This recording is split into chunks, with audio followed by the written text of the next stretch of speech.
بسم الله الرحمن الرحيم. السلام عليكم ورحمة الله وبركاته. إن الحمد لله نحمده ونستعينه ونستغفره ونعوذ بالله من شرور أنفسنا وسيئات أعمالنا. من يهده الله فلا مضل له ومن يضلله فلا هادي له. أشهد أن لا إله إلا الله وحده لا شريك له إقرارا به وتوحيدا، وأشهد أن محمدا عبده ورسوله صلى الله عليه وعلى آله وصحبه وسلم تسليما كثيرا مزيدا. أما بعد، يا أيها الذين آمنوا اتقوا الله حق تقاته ولا تموتن إلا وأنتم مسلمون.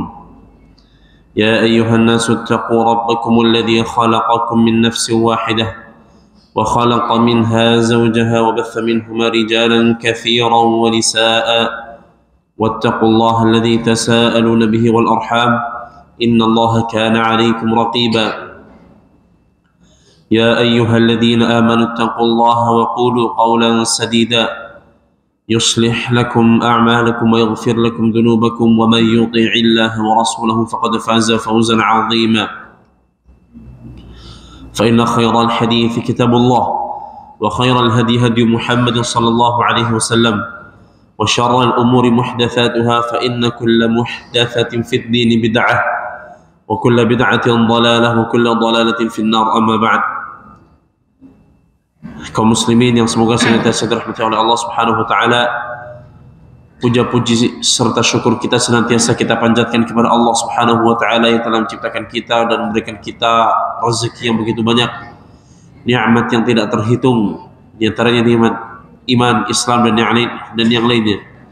Kemudian salawat serta salam senantiasa tercurahkan kepada Nabi besar kita tercinta Nabi Muhammad sallallahu alaihi wasallam beserta keluarganya, para sahabatnya, dan yang mengikutinya hingga akhir zaman kelak. Kaum muslimin yang semoga senantiasa dirahmati oleh Allah Subhanahu wa taala. Allah Subhanahu wa taala berfirman dalam surat Al-Qasas, "Wa rabbuka yakhluqu ma yasha'u wa yakhtaru ma kana lahumul khiyarah." Subhanallah wa ta'ala amma yushrikun. Dan Rabbmu, wahai Muhammad, itu Allah Azza wa Jalla. Ini Allah berfirman kepada Nabi Muhammad sallallahu alaihi wasallam, dan Rabbmu yang menciptakan apapun yang Dia kehendaki, dan Dialah yang memilih. Memilih di sini maksudnya adalah apa? Memilih mana yang lebih utama dibandingkan yang lain dari ciptaannya. Kemudian Allah lanjutkan, maka adalah humul khiyarah, tidak ada pilihan bagi mereka. Itu bagi makhluk-makhluk Allah, mereka tidak bisa menentukan mana yang lebih mulia, mana yang lebih afdal antara satu dengan yang lainnya, kecuali Allah. Maka dari itu ini menjadi sebuah ayat, sebuah dalil yang menjelaskan bahwasanya penentuan kemuliaan sesuatu atas yang lainnya itu harus berdasarkan dari Al-Quran dan Sunnah. Dan Sunnah masuk di sini kenapa? Karena Sunnah itu termasuk dari wahyu. Karena Allah berfirman di surat An-Najm, "Wa ma yantiqu 'anil hawa in huwa illa wahyu yuha." Dan Muhammad itu tidak berbicara dengan hawa nafsunya, melainkan itu adalah wahyu yang diwahyukan kepada beliau. Maka Sunnah pun masuk di sini. Penentuan sesuatu atas yang lainnya itu harus dengan dalil Al-Quran dan Sunnah. Kalau Al-Quran maka tertera dalam Al-Quran, kalau Sunnah maka Sunnah yang sahih, ya, yang tidak dhaif dan tidak pula matruk, maudhu' ataupun ya lemah sekali, atau bahkan naudzubillah dari palsu.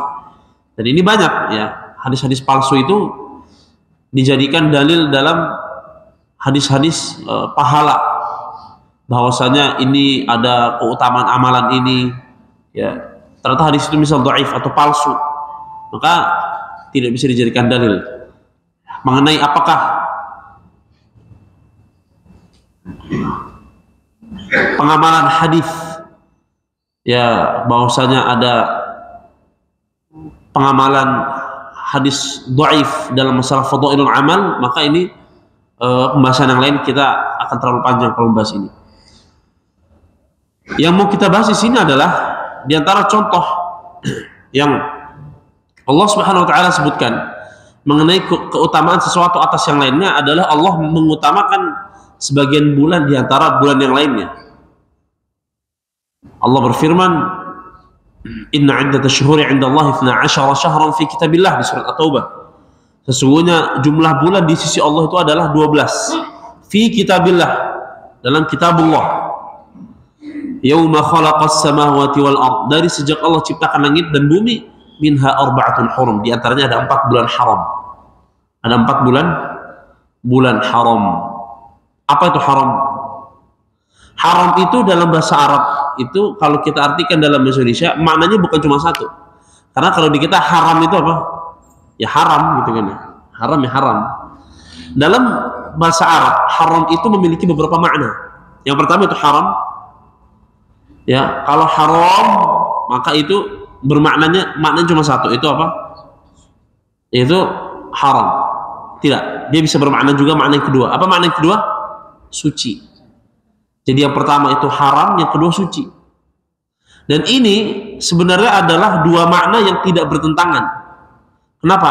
Karena sesuatu yang suci itu akan ada beberapa larangan-larangan tertentu dalam waktu tersebut, kalau itu berupa waktu, atau amalan kalau itu berupa amalan. Misal contoh, bulan paling mulia di sisi Allah itu apa? Bulan Ramadan, ya kan? Nah di situ dilarang apa? Makan dan minum pada saat siang hari. Begitu juga bulan haram, disebutkan ada 4 bulan haram, minha arba'atun hurum, ada 4 bulan haram. Apa saja bulan-bulan haram tersebut? Maka Rasulullah SAW bersabda bahwasanya bulan haram itu adalah Dzulqa'dah, Dzulhijjah, wal Muharram, wa Rajab Mudhar alladzi baina Jumada wa Sya'ban, dan bulan Rajab yang antara yang antara Jumadal Akhir dan Sya'ban. Maka bisa kita lihat kalau bulan pertama itu dari Muharram sampai Dzulhijjah, dari 12 bulan itu ada yang berurutan, itu 3. Itu apa tadi? Bulan Dzulqa'dah, Dzulhijjah, dan bulan Muharram. Satu yang sendirian itu bulan Rajab. Ini termasuk bulan haram. Jadi ada 4 bulan haram. Jadi kalau kita urutkan bulan-bulan paling mulia itu, yang pertama adalah bulan Ramadan. Karena Ramadan adalah satu-satunya bulan yang di situ kita diperintahkan banyak sekali beramal. Diharamkan di situ amalan-amalan yang dibolehkan pada bulan lain. Itu apa? Misal contoh makan, minum di siang hari. Kemudian tidak pernah disebutkan bahwa Rasulullah itu begadang kecuali dalam beberapa hal. Yang pertama, ketika beliau safar, jalan di malam hari. Yang kedua, ketika beliau itu di akhir bulan Ramadan 10 hari terakhir, beliau begadang. Sisanya bahkan ya disebutkan oleh para sahabat, wa kana yakrahun nauma qablaha wal haditsa ba'daha. Maksudnya Rasulullah itu tidak suka tidur sebelum Isya dan tidak suka ngobrol setelah Isya kecuali bersama keluarganya.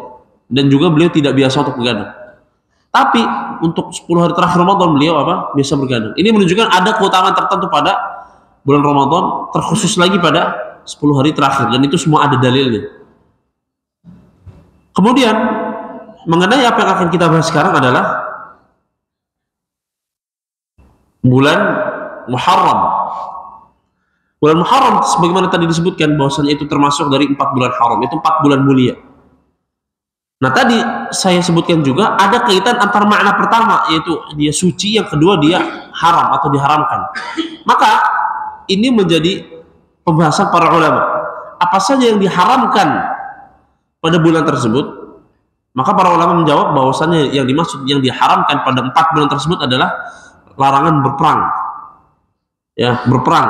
Karena dulu pertama orang-orang Arab itu meskipun mereka dalam masa jahiliyah sebelum zaman Islam, ya mereka itu sudah biasa untuk saling berperang. Untuk apa? Untuk mendapatkan makanan dan yang lainnya. Dan itu masih dimasukkan ke dalam syariat Islam setelah Rasulullah SAW datang. Jadi ketika Rasulullah datang itu masih berlaku itu di awal-awal, tidak boleh berperang di saat bulan haram. Dan itu sempat menjadi sebuah hal yang geger. Kenapa? Karena jadi dulu itu orang-orang musyrik ya di saat sebelum perang Badar tahun 2 Hijriah, mereka itu memprovokasi bangsa Arab untuk memusuhi Rasulullah Shallallahu Alaihi Wasallam. Nah, Rasulullah membuat pasukan untuk melawan perlawanan tersebut. Nah, suatu saat ada ketika masuk bulan haram, ya, ternyata ada satu pasukan Rasulullah yang diketuai oleh sahabat Abdullah bin Jahash pada saat itu, radhiyallahu an, ya, beliau menyerang pasukan kaum musyrikin pada saat bulan haram.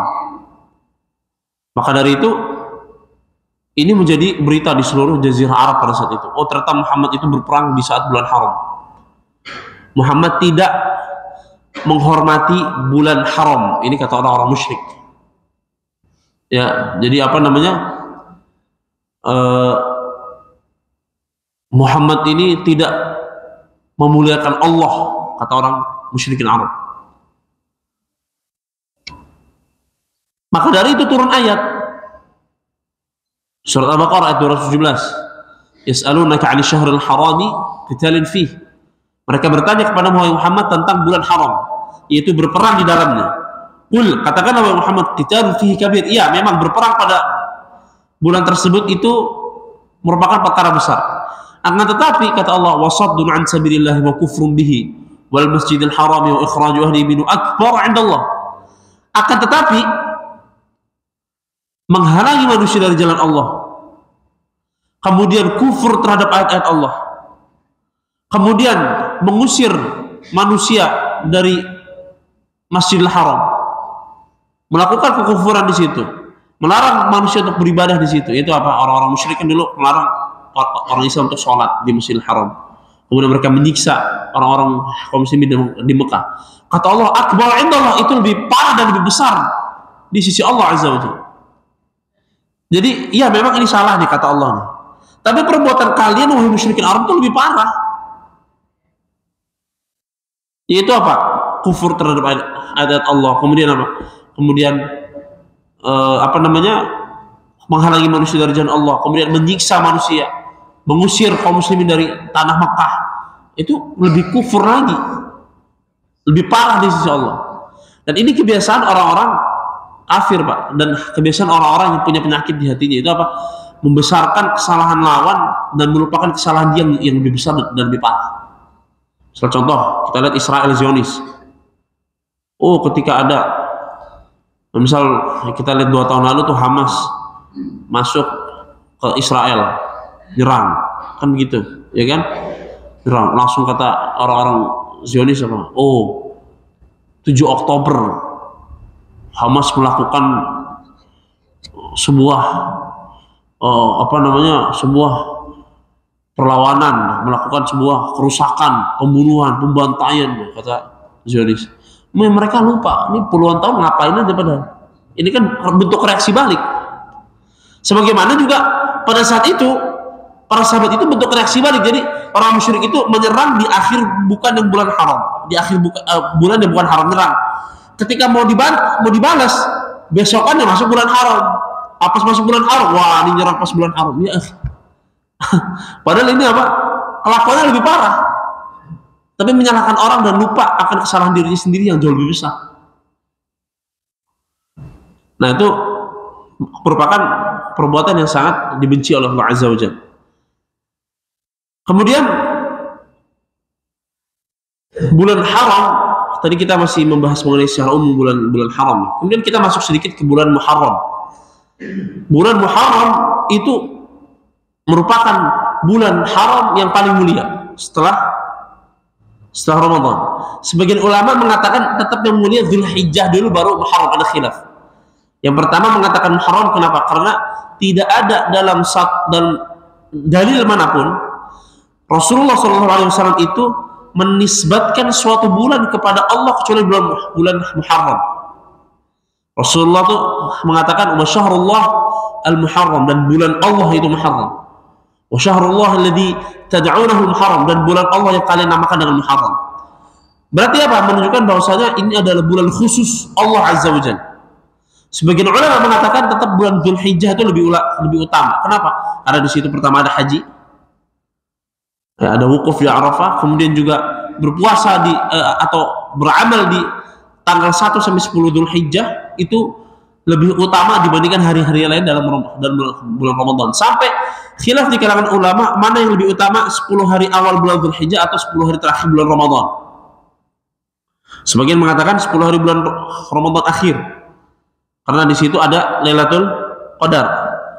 Sebagian mengatakan Dzulhijjah 10 hari pertama. Kenapa? Karena di situ ada wukuf di Arafah. Di situ ada haji dan banyak amalan-amalan haji. Akhirnya di antara para ulama yang menggabungkan antara dua dalil ini itu Syekhul Islam Taimiyah, beliau mengatakan bahwasanya ini bisa digabungkan. Bagaimana penggabungannya? Kalau malamnya maka lebih utama 10 hari terakhir bulan Ramadan. Kalau siangnya maka lebih utama 10 hari awal bulan Dzulhijjah. Sekali lagi, untuk malamnya lebih utama yang 10 hari terakhir bulan Ramadan, 10 malam terakhir bulan Ramadan. Untuk siangnya lebih utama yang 10 hari bulan Dzulhijjah. Karena wukuf itu kan siang-siang, nggak ada wukuf malam-malam. Maka dari itu sebagian ulama mengatakan demikian. Sebagian mengatakan yang lebih utama tetap Muharram. Ada khilafin min ulama, ya kita tidak terlalu memperdalam ini. Kita harus berhati-hati. Kenapa? Di bulan haram itu pahala itu Masya Allah dilipat gandakan, dibesarkan. Begitu juga dosa. Jadi pahala itu dilipat gandakan, dibesarkan. Orang yang beramal di bulan Muharram dan di bulan-bulan haram lainnya itu pahalanya dibesarkan. Dan dosa juga dibesarkan.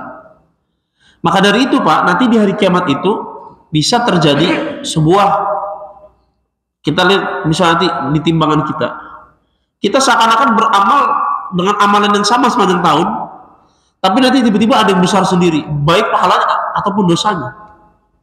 Misal sholat berjamaah bapak-bapak dapat pahala nih untuk yang bulan-bulan di luar bulan haram, pahala.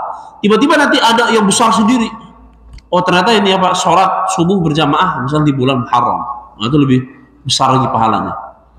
Begitu juga dosa. Maka dari itu kita harus menghindari ya, dosa-dosa di bulan-bulan haram. Kemudian disunnahkan untuk berpuasa pada tanggal berapa? 10 Muharram, ditambahkan lagi dengan tanggal 9. Pertanyaan saya, Rasulullah itu puasa tanggal berapa Muharram? Rasulullah pernah puasa di tanggal berapa Muharram? 10 atau 9? 10. 9-nya puasa nggak? 9-nya puasa nggak Rasulullah? Belum sempat. Tapi dia masuk ke dalam sunnah. Kenapa? Karena Rasulullah sendiri mengatakan bahwasanya kalau aku bertemu dengan tahun depan, la asuman at-tasi', maka aku akan berpuasa juga di hari ke-9, di tanggal ke-9. Maka ini termasuk sunnah qauliyah, sunnah yang bersifat ucapan dari Rasulullah meskipun belum pernah mengerjakannya. Dan sekarang tanggal berapa? Sekarang tanggal 9. Nah, jadi insya Allah ya bapak-bapak puasa, insya Allah. Kalau tidak bisa maka 10 dan 11. Ada khilaf di kalangan para ulama, apakah berpuasa itu 9, 10 atau 10, 11 atau 9, 10, 11 atau 10 saja? Yang jelas di antara mazhab mereka semua sepakat bahwasanya 10 itu sudah pasti sunnah di situ. 9, 10 masuk di situ karena tadi hadis tadi yang riwayat Muslim. Kemudian ada yang menambahkan 9, 10, 11. Karena apa? Karena ada hadis bahwasanya berpuasa di bulan Muharram itu tanggal 9, 10, dan 11. Namun sebagian ulama mengatakan 11 itu tidak masuk. Kenapa? Karena hadisnya dhaif.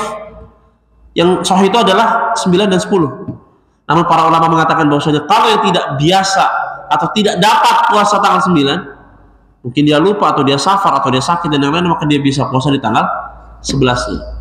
Jadi misal sudah puasa tanggal 9, besok puasa tanggal 10, yang sudah puasa ya tanggal 11 maka tidak usah, kecuali dia ingin menambahkan puasa yang lain. Misal saya mau puasa 3 hari dalam sebulan ya, atau misal saya mau puasa misal hari Senin, kalau misalnya bertepatan dengan hari Senin. Bertepatan nggak Pak? Pas ya harus puasa Senin misal. Itu nggak apa-apa. Ya, wallahu a'lam bishawab. Itu ada khilaf karena misal nanti kalau kita masuk ke pembahasannya detail Pak. Misal Hanabilah dengan Hanafiyah itu beda. Hanafiyah itu mengatakan nggak boleh puasa kalau nggak sampai 9. Misal puasa 10 saja itu makruh misal. Disebutkan oleh ulama Hanafiyah. Sebagian ulama mengatakan enggak. Kenapa? Rasulullah aja cuma 10, gimana mau dikatakan makruh? Rasulullah aja nggak pernah puasa di tanggal 9 kan gitu. Ya kan, sedangkan Rasulullah itu tidak mengerjakan yang makruh. Hanabilah nanti membantah lagi. Hanabilah mengatakan bahwasanya itu bukan makruh. Ya nanti ada lagi Malikiyah, Syafi'iyah. Kemudian nanti masuk ke tanggal 9. Ya ini pembahasan panjang di kalangan para ulama. Kita nggak masuk di situ sekarang. Kemudian puasa di luar Ramadan mana yang paling afdal?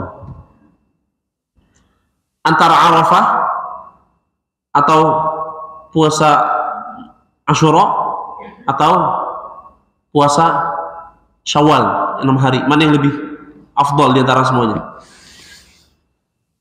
Mana yang paling afdal? A. Arafah. B. Asyura Muharram. C. Syawal 6 hari. Mana yang paling afdal? A. Ada jawab A. Arafah ya. Ada yang jawab B? Angkat tangan jawab B. Haram, Masya Allah Bapak jawab B. Muharram Pak ya. Nah, C apa tadi? Syawal. Maka jawabannya itu adalah bukan lagi kata ulama, tapi kata Rasulullah Sallallahu Alaihi Wasallam. Rasulullah SAW bersabda, "Afdalus siyami ba'da syahri Ramadan, syahrullahi alladhi tad'unahu al-Muharram." Sesungguhnya puasa yang paling afdal setelah puasa Ramadan adalah bulannya Allah yang kalian sebut dengan bulan Muharram. Rasulullah yang bilang mutlak berarti udah.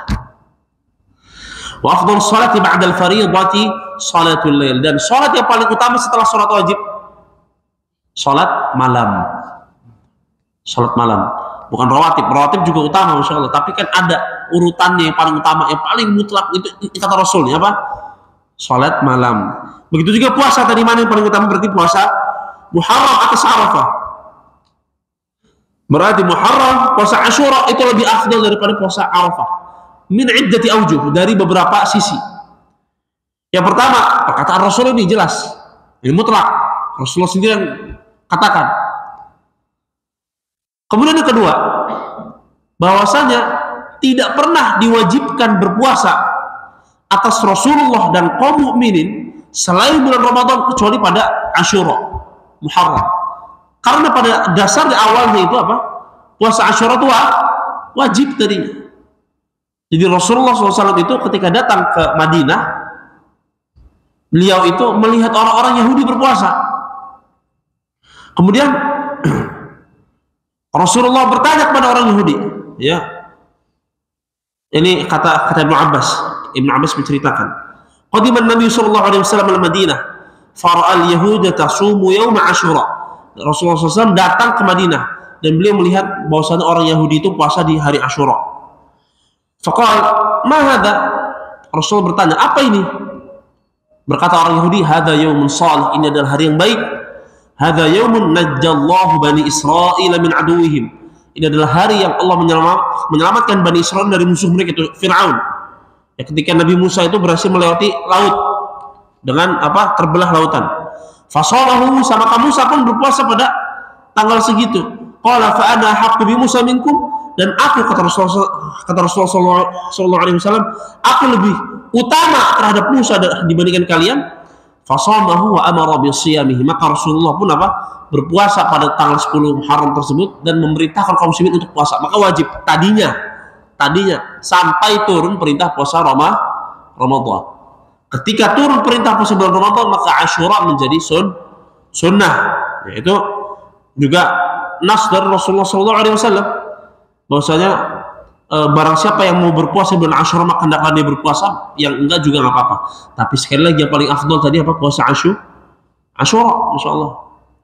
Ya, itu menunjukkan bahwasanya besok ini, kalau misalnya kita perhatikan nih, Arafah kan banyak yang puasa kan, besok lebih harus berpuasa lagi. Meskipun tidak wajib, tapi sangat disayangkan kalau tidak puasa. Karena sunnah itu apa sih Pak? Sunnah atau mustahab itu apa sih? Kalau di kita itu kan Kalau secara fikih, ya sunnah itu adalah yang dikerjakan berpahala, tidak dikerjakan tidak berdosa. Tapi kalau para salaf itu melihat sunnah itu adalah sesuatu yang dikerjakan dia berpahala besar, kalau ditinggalkan rugi. Para salaf itu begitu. Kalau ditinggalkan rugi. Ya. Kemudian setelah jelas bagi kita bahwasanya puasa Muharram ini adalah puasa yang paling afdal setelah puasa Ramadan, maka jelas ada keutamaan di situ sebagaimana hadis dalam riwayat Muslim ya dari Abu Qatadah Al-Ansari radhiyallahu anhu bahwasanya Rasulullah SAW itu bersabda, "Siyamu yaumi Arafah ahtasibu 'ala Allah an yukaffira as-sanata allati qablaha wallati ba'dah."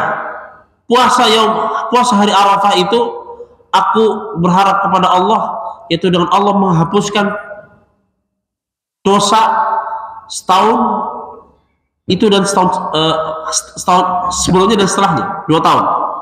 Wa shaum yawm Asyura ahtasibu 'ala Allah an yukaffira as-sanata allati qablah. Dan puasa hari Arafah itu aku berharap pada Allah, yaitu padanya Allah menghapuskan dosa setahun sebelumnya. Maka dari itu ada sebagian ulama yang mengatakan bahwasanya tetap puasa Arafah itu lebih afdol. Kenapa? Karena tadi puasa Arafah menghapuskan dosa 2 tahun, dan puasa Asyura menghapuskan dosa hanya setahun saja. Namun datangnya nas dari Rasulullah yang mengatakan bahwasanya puasa yang paling afdol setelah bulan Ramadan adalah Muharram, itu jawaban yang paling mutlak. Sebagian ulama ada yang mengatakan bahwasanya hadisnya ini meskipun dalam riwayat Muslim ada nakarah di sini, ada ada kelemahan. Di mana kelemahannya? Bahwasanya tabi'in yang meriwayatkan hadis ini yaitu Abu Ma'bad Az-Zummari itu disebutkan oleh Al-Imam Al-Bukhari dalam kitab At-Tarikh Al-Kabir bahwasanya beliau tidak pernah bertemu dengan sahabat Abu Qatadah Al-Ansari, maka terputus sanadnya di sini. Namun sebagian ulama mengatakan bahwasanya ini tetap sahih karena dalam riwayat Muslim. Yang mengatakan dhaif tadi adalah karena Imam Muslim itu syaratnya lebih ringan daripada Bukhari. Yang mana Imam Muslim itu mensyaratkan antara perawinya itu harus bertemu, Imam Bukhari harus jelas pernah bertemu, Imam Muslim yang penting pernah ada kemungkinan bertemu. Ya, pembahasan panjang di pembahasan ilmu hadis ya mengenai perawi-perawi hadis. Namun sebagian ulama mengatakan hadisnya tetap sahih meskipun tidak sesahih hadis Muslim yang lainnya. Karena apa? Karena pertama ini diriwayatkan dalam Imam Muslim, dalam Sahih Muslim, itu yang pertama. Yang kedua, ini amalan ada dalam dalil-dalil yang lain. Puasa hari Arafah ada dalam dalil yang lain. Kemudian puasa Asyura juga ada tadi sebagaimana kita sebutkan. Afdhalus siyam ba'da Ramadan, ya. Syahrullah alladzi tad'unahu al-Muharram. Bahwasanya puasa yang paling afdal setelah Ramadan adalah pada bulan yang kalian sebut itu dengan Muharram, bulan Allah. Maka dari itu ini menjadi sebuah keutamaan besar bahwasanya bayangkan bapak-bapak sekalian, sekali puasa sehari aja dosa-dosa setahun dihapuskan. Kalau Arafah berarti apa? Puasa 2 tahun, puasa 1 hari dihapuskan dosa 2 tahun. Ini keutamaan besar nggak? Besar sekali. Namun menjadi pertanyaan besar, apakah yang dihapuskan itu seluruh dosa secara mutlak atau hanya dosa tertentu saja? A. Seluruh dosa secara mutlak, baik dosa besar maupun kecil. B. Dosa tertentu saja, itu dosa-dosa kecil. Atau B. Maka disebutkan oleh Al-Imam An-Nawawi dalam Al-Majmu' Syarh Al-Muhadzab, ya, bahwasanya yang dimaksud di sini adalah dosa-dosa kecil saja. Dan ini kita pentingnya memahami kalam ulama itu bukan karena kalam ulamanya. Ulama mengatakan yang dihapuskan adalah dosa-dosa kecil saja.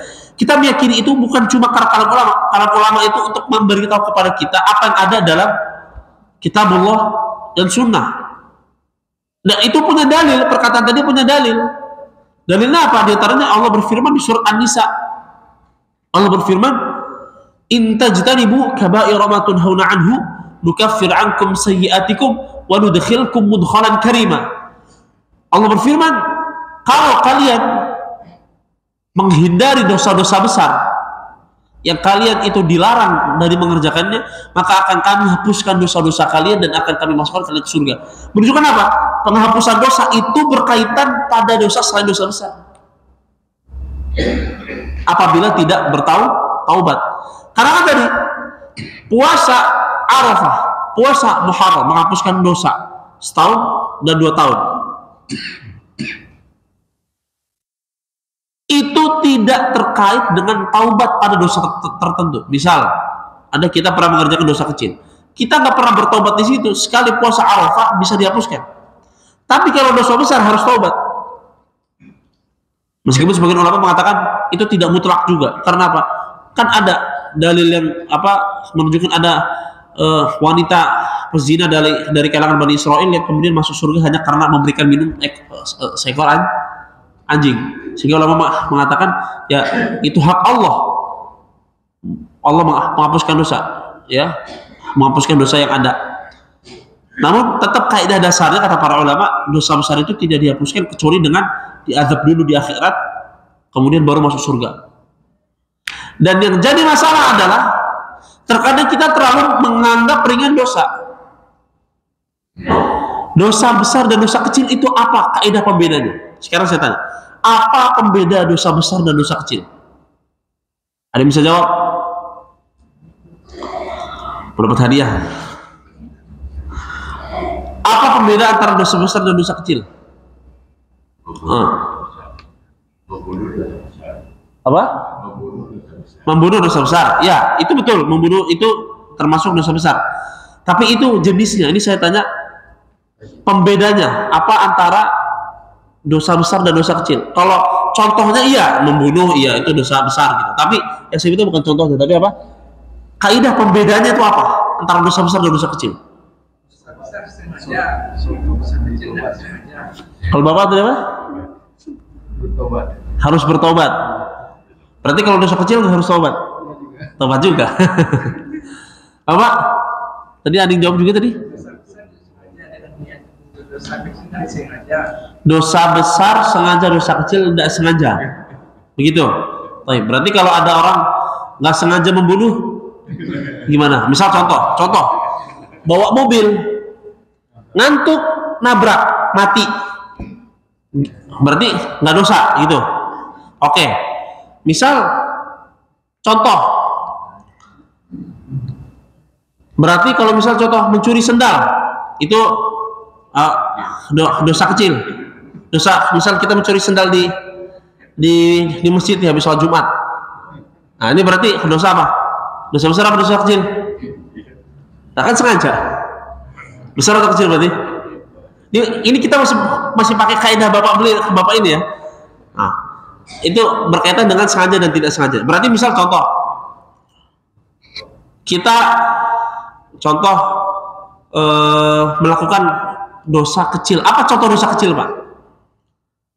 Misal contoh dosa kecil itu melihat aurat. Melihat aurat. Berarti kalau misalnya kita melihat aurat secara sengaja, berarti jadi dosa besar begitu? Misal contoh, terkadang kan ada nih, ya mohon maaf nih, ibu-ibu keluar rumah nggak pakai kerudung. Kalau misalnya kita lihat nggak sengaja, berarti dia jadi dosa kecil gitu. Kalau kita lihat sengaja, misal kita mau belanja ke pasar, ibunya nggak pakai kerudung, saya ngeliat, oh berarti jadi dosa besar gitu. Bukan begitu, bukan itu. Jadi pembedanya bukan sengaja atau tidak sengaja. Kenapa? Dosa kecil kalau sengaja,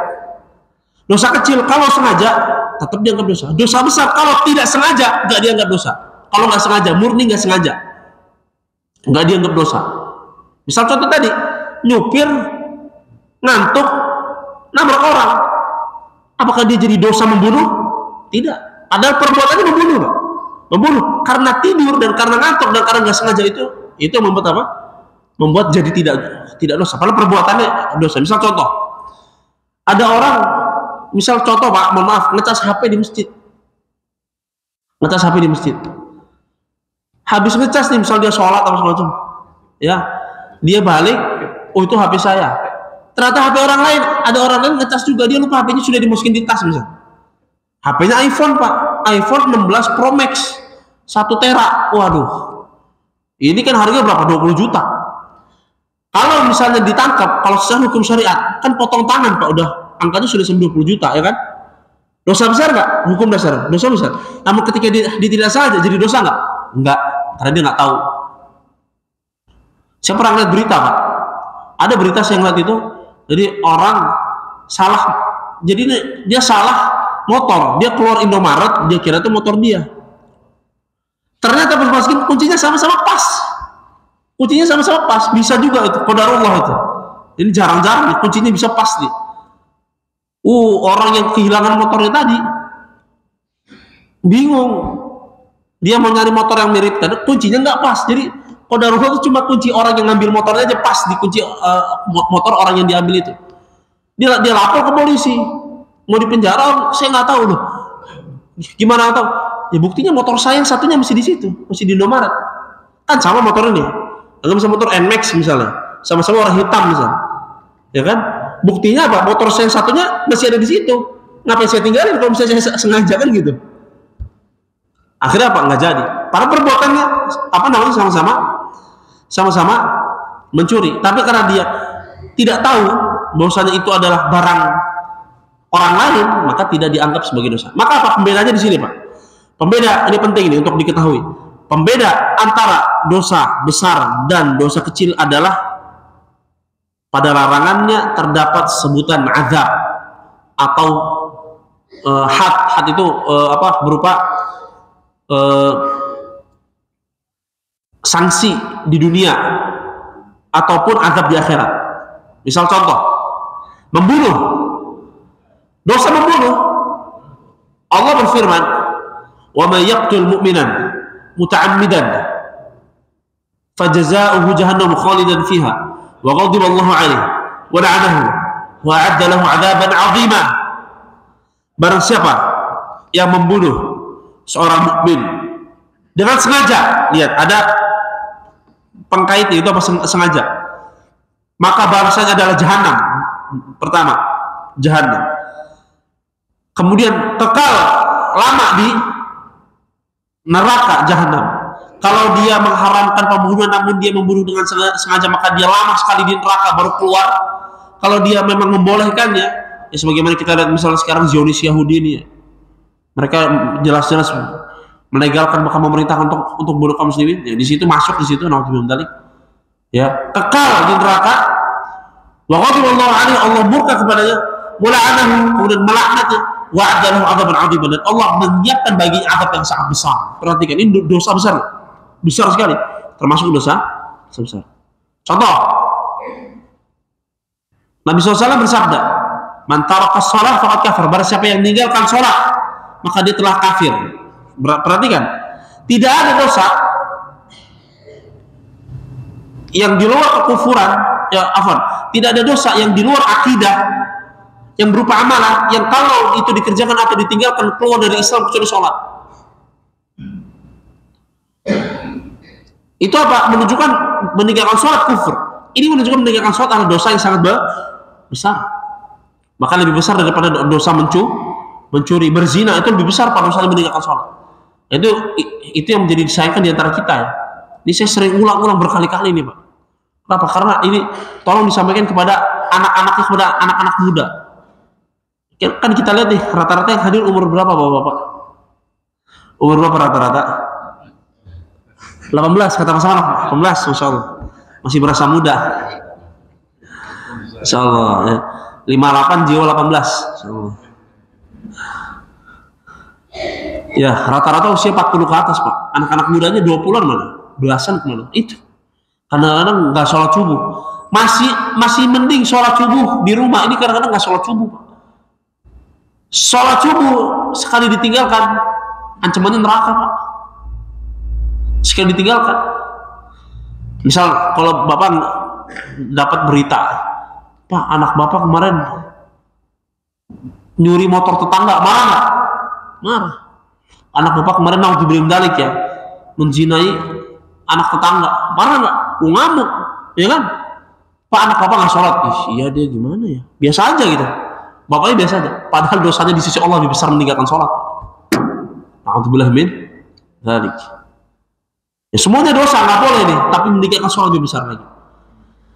Dosa misal berzina, dalilnya jelas, ya, bahwasanya yang berzina itu akan diazab di neraka dulu dalam surat Al-Furqan.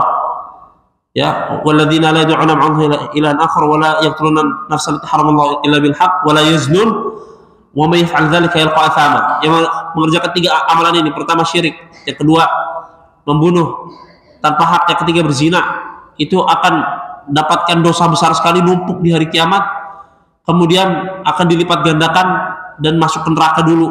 Kalau dia tidak melakukan kesyirikan, dia masuk ke neraka dulu, meskipun nanti dia bisa jadi masuk surga, tapi lama sekali di neraka. Kalau dia sambil ada melakukan kesyirikan di situ, maka apa? Selama-lamanya di neraka, nggak bakal keluar. Itu berzina. Kemudian, misal di antara dalil yang lainnya, adanya had. Berzina hukumnya apa? Dirajam bagi yang sudah menikah, yang belum menikah dicambuk. Mencuri, potong tangan bagi yang mencurinya lebih dari 1/4 dinar. 1 dinar itu 4,25 gram emas. Ya berarti kalau itu berarti sekitar 1, sekian gram emas. 1 gram emas itu berapa sekarang, Pak? Berapa? 1,7 juta ya, 1,8 ya. Nah, berarti mencuri di atas angka tersebut potong tangan. Ini dengan apa? Dengan syariat Islam dan dilakukan oleh para waliul amr, para penguasa pada saat itu. Ya, ini menunjukkan apa? Dosa besar, karena ada sanksinya. Di antara dosa besar yang lain, misal contoh, ada penyebutan keburukan, kefasikan di situ. Misal contoh, memakan makanan haram atau memakan makanan yang daging yang tidak dibacakan atau tidak disebutkan dengan nama Allah. Kata Allah Azza wa Jalla, wa innahu lafisq, itu termasuk kefasikan. Nah, penyebutan kefasikan menunjukkan dosa itu termasuk dosa besar. Atau menghina orang mukmin yang lainnya, mengejek-ejek, menyakiti hatinya dengan sengaja. Kata Nabi sallallahu alaihi wasallam, sibabul muslimi fusuqun wa qitaluhu kufrun. Menghina seorang muslim adalah kefasikan dan bunuhnya adalah kufuran. Meskipun membunuhnya adalah kufuran kecil, tidak mengeluarkan orang dari Islam, tapi dosa besar. Kefasikan juga demikian, ya. Penyebutan kefasikan menunjukkan bahwasanya itu adalah apa? Dosa besar. Di antara dosa kecil adalah misal melihat aurat karena ada larangannya atau ada perintah untuk menundukkan pandangan dan tidak ada penyebutan tidak ada penyebutan dosanya adabnya seperti apa. Ini bukan berarti kita bermudah-mudahan, bukan juga. Tapi apa? Menunjukkan dia termasuk dosa kecil. Apalagi zaman sekarang, Pak, kita mana coba satu tempat yang nggak ada perempuan yang tidak buka aurat? Susah zaman sekarang, ya kan? Iya. Apalagi misal beda lagi kalau hajah, ada kebutuhan di situ, misal lagi nyupir, Pak, di depan ya ada perempuan, cewek nggak pakai kerudung, terus kita nunduk, gimana nyupir? Nggak bisa juga. Darurat, wajib juga kita ngeliat jalan gitu, karena ini lebih besar. Ya, yang demikian. Tapi dosa kecil kalau ditumpuk jadi dosa besar juga. Kerikil ditumpuk jadi gunung. Ya. Kemudian ya kalau kita sebutkan akan banyak contohnya. Tapi yang mau jadi concern saya di sini adalah kita itu ternyata, ya, naudzubillah min dzalik, kita itu ternyata banyak mengerjakan dosa besar tapi nyangkanya dosa kecil, Pak. Misal contoh, ini mungkin dosa yang mungkin kita pun masih susah untuk meninggalkannya secara sempurna nih. Mungkin kita semua mesti mengerjakan ini. Ya, dari kita apa? Gibah, ngomongin orang lain. Karena apa? Ada penyebutannya. Ayuhibbu ahadukum ayyakula lahm akhihi maitan fakarihtumu. Apakah salah seorang di antara kalian itu mau untuk memakan mayat dari saudaranya? Bukankah kalian membencinya? Menunjukkan apa? Nanti di hari kiamat itu dosa orang yang gibah itu nanti, misalnya kita gibahin orang lain ya. Nah, itu nanti Allah ciptakan mayat orang tersebut, ada bentuk jasad fisiknya mayat, disuruh makan itu. Tapi orangnya bukan jadi mayat, orang yang digibahin mah tetap ada gitu, tapi tetap ada fisik yang dibuat jadi mayat. Alhamdulillah, ya. Gimana, langsung sholat ini kita? Sholat sunnah 2 rakaat? Belum. Saya pernah sampaikan sebelumnya, Pak. Sekarang masuk waktu syuruk, waktu dilarang untuk sholat. Nah, justru bunyinya ini Pak, ini kan masuk waktu syuruk, net, itu waktu dilarang sholat. Selesai waktu syuruk itu kapan? 15 menit, 20 menit setelah bunyi tersebut. Nah, berarti mungkin kita dalam 15 menit lagi insya Allah selesai langsung sholat sunnah. Kenapa? Karena saya takutnya kalau saya selesaikan sekarang nih, sudah selesai ya, subhanakallahumma wa bihamdik, assalamualaikum, misal langsung sholat sunnah. Nah, justru nggak boleh. Ini waktu terlarang sholat sunnah itu adalah dari setelah sholat subuh sampai selesai syuruk. Perhatikan, selesai syuruk bukan masuk syuruk. Selesai syuruk itu apa? Berarti sudah dari masuk waktu terbit matahari 15 menit selesai, baru itu selesai waktu syuruk. Makanya di mazhab Hanbali itu, kenapa saya banyak sebutkan Hanbali, karena kami di Madinah kitabnya itu mazhab Hanbali, Mas. Kitab yang kami belajar mazhab Hanbali. Meskipun kita juga belajar perbandingan mazhab, namun yang banyak kita belajar itu Hanbali. Kalau di sini Syafi'i rata-rata. Makanya yang banyak saya sebutkan itu perbandingan antara Hanbali dengan Syafi'i. Karena saya belajar Syafi'iyah sebagai orang Indonesia, kemudian saya belajar Hanbali sebagai orang yang belajar di negeri mayoritas Hanbali, itu di Saudi. Nah, di Hanbali itu waktu dilarang sholat itu bukan 3, kalau Syafi'i ada 3. Itu apa? Setelah subuh, kemudian pas pertengahan matahari di tengah-tengah, kemudian setelah asar, kan gitu ya, waktu dilarang untuk sholat. Hanbali itu menambahkan jadi 5. Yang 5 ini sebenarnya itu tidak berlawanan dengan yang 3. Itu apa? Setelah subuh sampai syuruk. Yang kedua, masuk syuruk sampai selesai syuruk. Yang ketiga, pertengahan hari pas di tengah-tengah, itu sekitar 5-10 menit sebelum duhur. Kemudian yang keempat adalah setelah asar secara umum. Yang kelima adalah pas terbenamnya matahari, pas sekali. Makanya maghrib itu kan sekitar 1-2 menit setelah terbenam, atau 5 menit setelah terbenam matahari. Ya itu makanya yang menjadi penjelasan bahwasanya ada 5 waktu yang dilarang sholat di mazhab Hanbali. Kemudian bulan Muharram ini itu tadi keutamaannya banyak. Pertama apa? Rasulullah SAW itu hijrah di situ. Rasulullah itu hijrah bulan Muharram, Pak.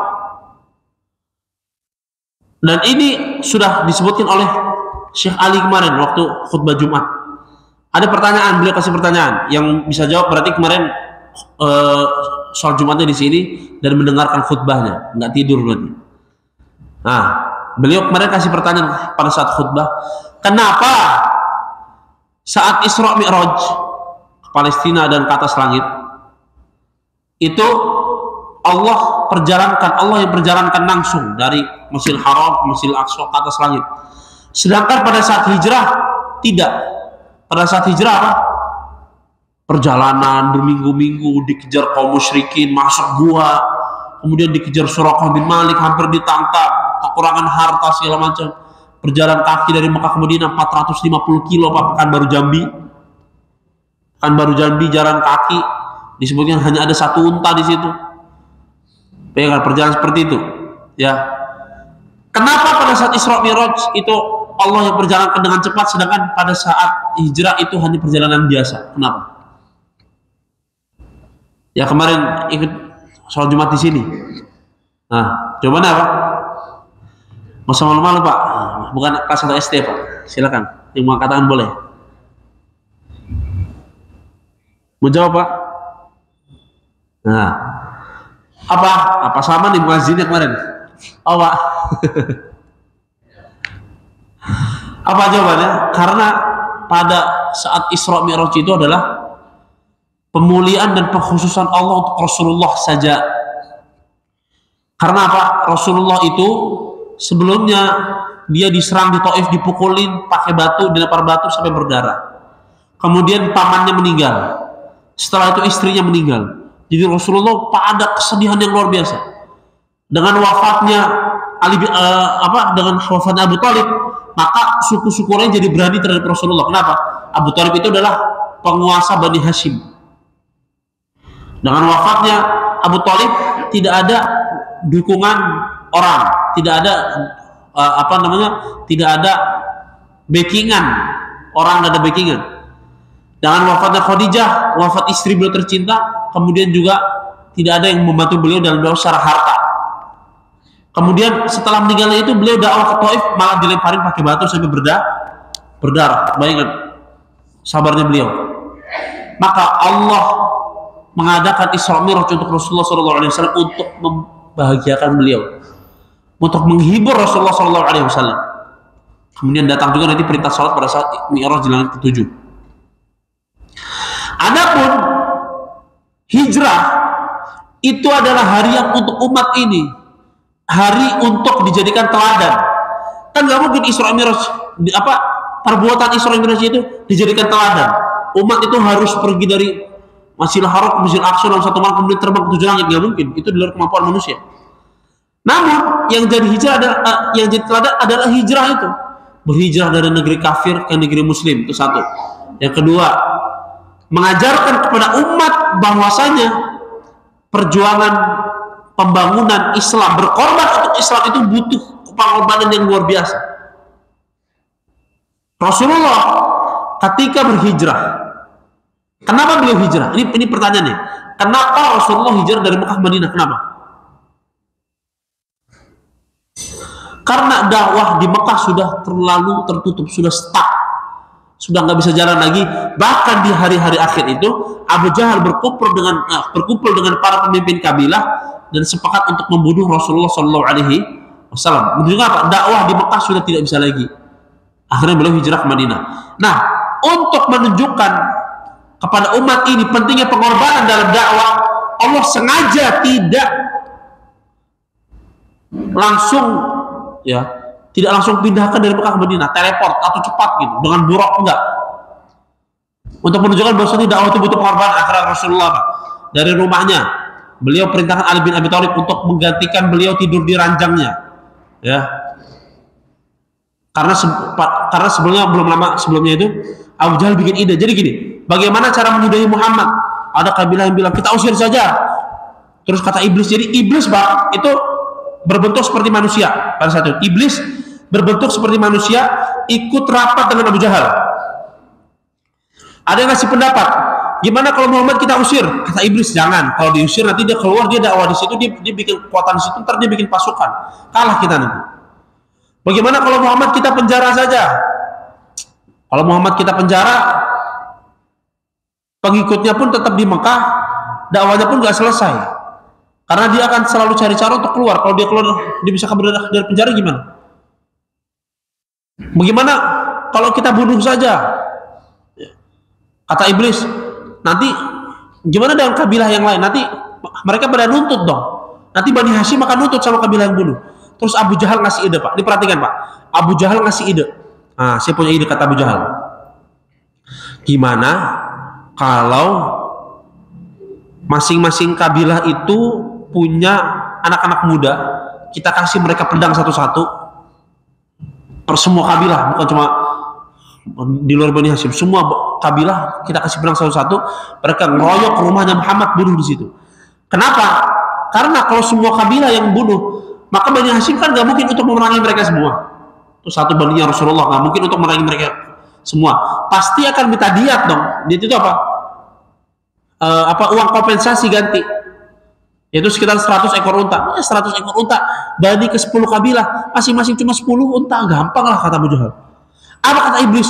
Wah, ini sebaik-baik pendapat. Bayangkan, Pak, iblis saja itu takjub dengan pendapat Abu Jahal.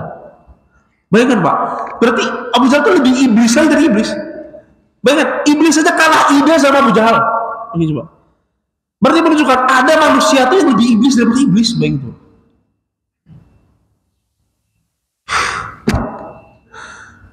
Bayangkan, Abu Jahal bilang, ngasih pendapat, kata iblis, ya bagus. Iblis saja, Pak, setuju sama Abu Jahal. Berarti memang ada setan itu dari manusia dan jin.